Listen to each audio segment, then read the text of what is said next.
Welcome to Ansakari. We will be covering today the newspaper edition of 4th of January. To begin with, the United States have attacked Venezuela.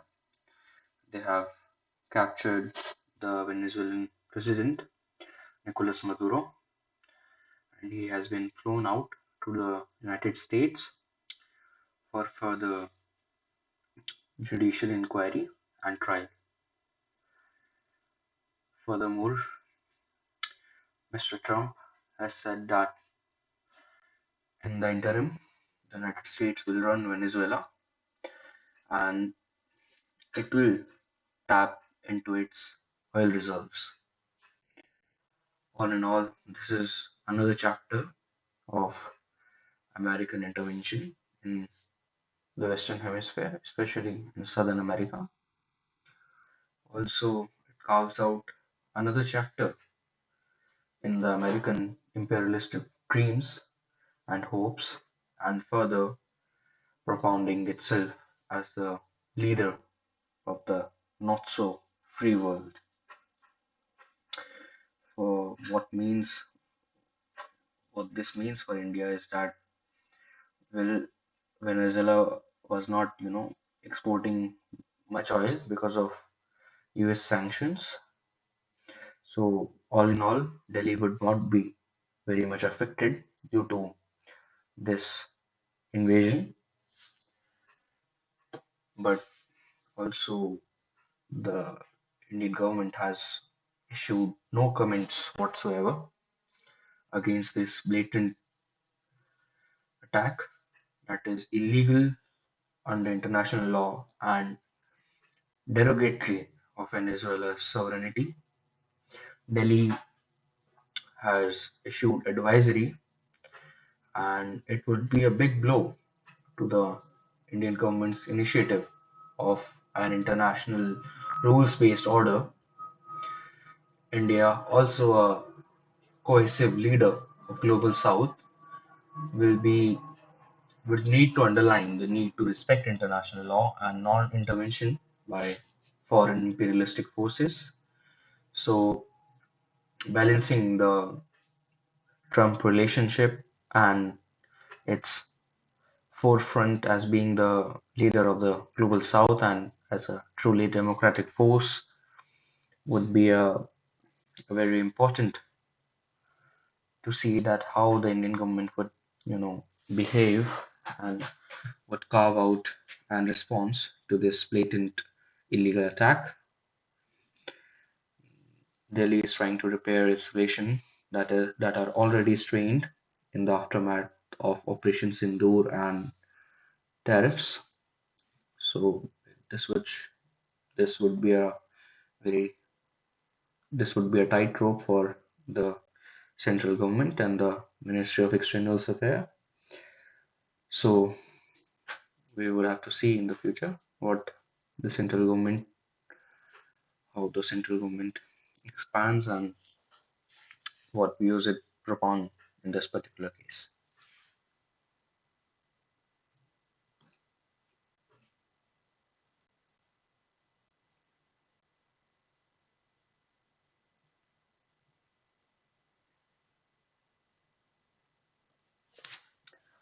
Chief Justice of India, Mr. Surya Kant, in a convocation ceremony at CNLU Patna, gave a very positive speech in which he emphasized upon the need for empathy in legal system such so that it separates just society from unjust one.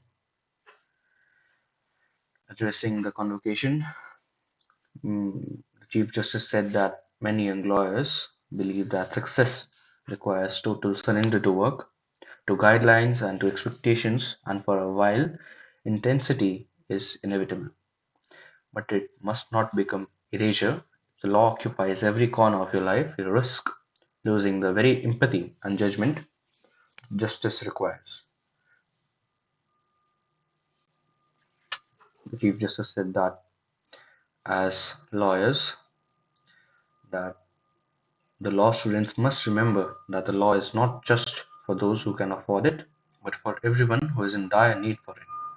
You carry a solemn duty to use your skills for a people's benefit, as he has often said, that the question is not whether you have learnt the law, it is whether you are ready to reshape it, to bend it, also to bend the arc of justice towards the communities that need it most.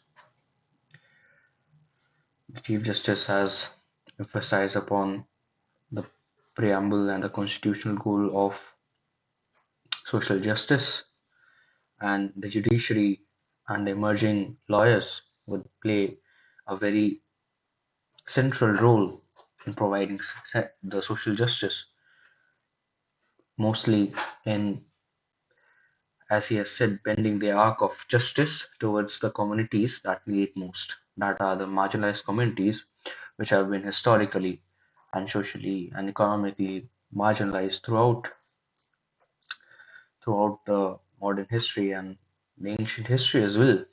So the Chief Justice has highlighted that today's lawyers must, walk upon the constitutional promise and the path such that their education would benefit mm, the people that are in dire need of it.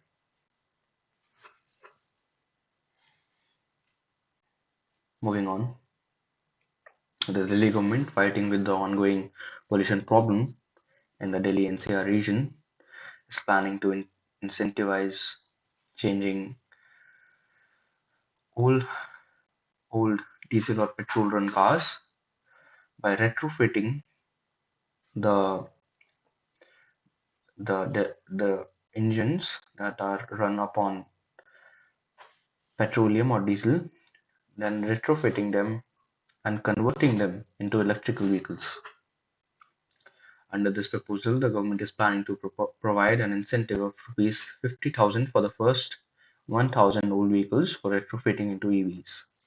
This plan was also taken upon by the Aam Aadmi Party, the previous government, but it failed due to retrofitting kits being costly, one of the key challenges that came in the way of the proposal. Furthermore, many people do not go for retrofitting of vehicles because it is very expensive and comes at a very different prices for different models. Thus, the government is planning to propose these incentives so that a large number of people can reuse their vehicles instead of scrapping them or selling them at a lower price. This scheme would largely help owners of expensive and luxury cars, which are hindered by the 15-year or 10-year ban of of of a vehicle use that are run upon uh, carbon-based oil engines, and thus the owners of expensive cars you know would be incentivized to change their old oil run engines, then retrofitting them into EV run cars, thus benefiting them and also the pollution problem and the climate as well. So the restrictions upon the 50 and 10-year vehicles were implemented following the orders of the National Green Tribunal and the Supreme Court Vehicular Pollution Order. So the Delhi government is trying to bring out objective and dynamic solutions to the air pollution problem, and vehicular pollution is the major contributor to the winter spread widespread pollution that happens every winter in Delhi. So this project would need very sophisticated and grassroots level, implementation by the government, and as the previous government's measures also failed to take the road, the present government must take these lessons and must move forward in a way that will bring positive change in the realist world.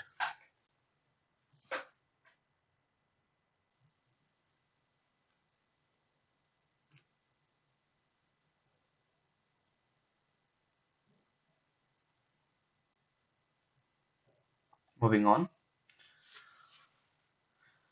when India is fighting China's dumping and US tariffs and the need for foreign direct investment, which it is looking out from the EU, the US, it is opening markets and for China. So these come across as policy endeavors that are trying to look for a better economic route for India. But all in all, this Japanese FDI also, emerges a picture that the Indian government must look on.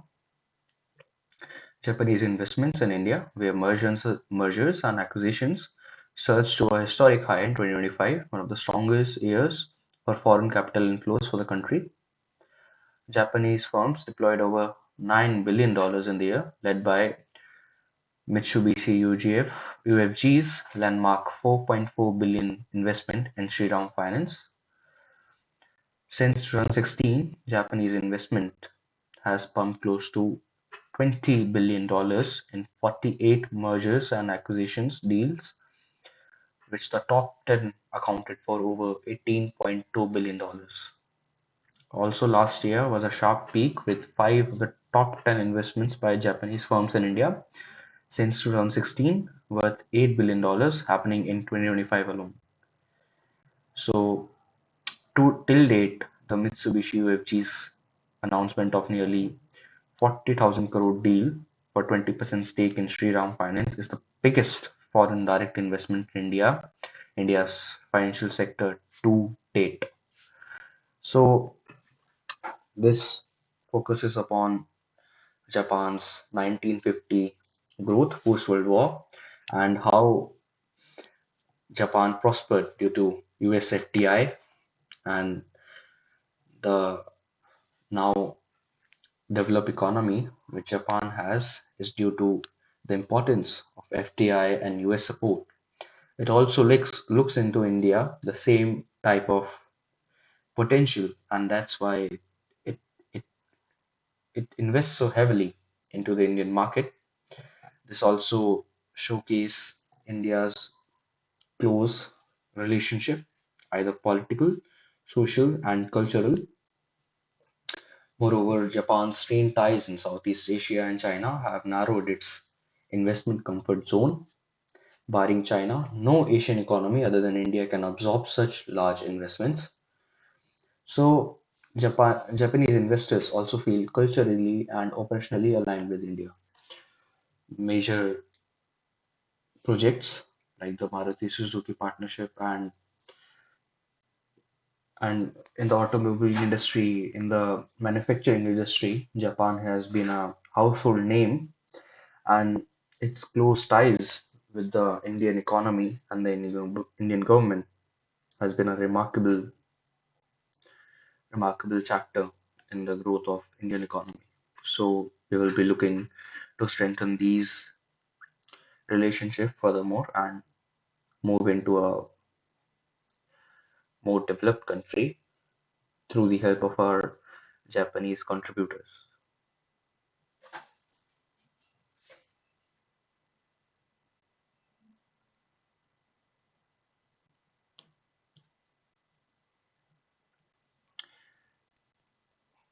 Finally, today, Earth life is made of space stuff. Studies of asteroid Bennu hint.